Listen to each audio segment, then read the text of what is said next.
COVID has affected some animals specifically outside of the meat industry, mink in particular.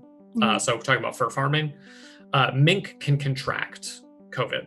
And actually, there's a whole thing going on right now in Utah about mink farms, where like it's exploding in the mink population.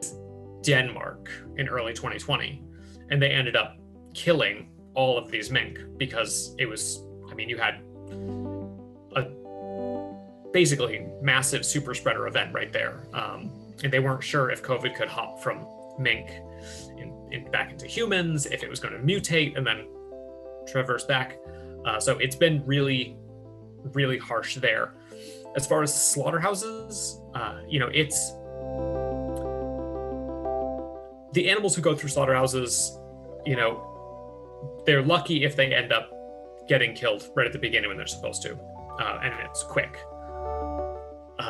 Throw some sort of wrench into the human system there, and that becomes less certain. When you're dealing with people who are sick, and again, we're talking about the environmental racism here. We're talking about the human abuses of often undocumented people, poor people, people of color, who can't necessarily call out sick. So you never see a slaughterhouse in an area like Bel Air, right? Like, it's not there. It's in small, largely Hispanic, largely Black communities on the outskirts of cities.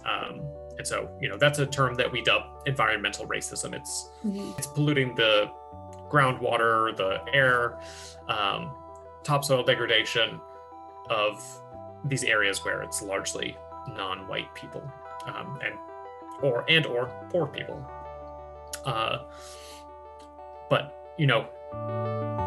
once you have that, you also have to imagine these people are going home to their families. They have to come into work, they have to go home, and then you start having community spread starting from the slaughterhouse.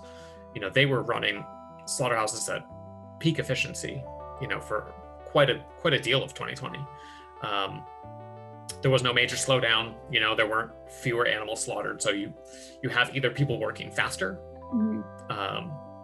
or you have people going in and working their normal way, which obviously, we saw it, especially in places like South Dakota, massive explosions in COVID. Yeah.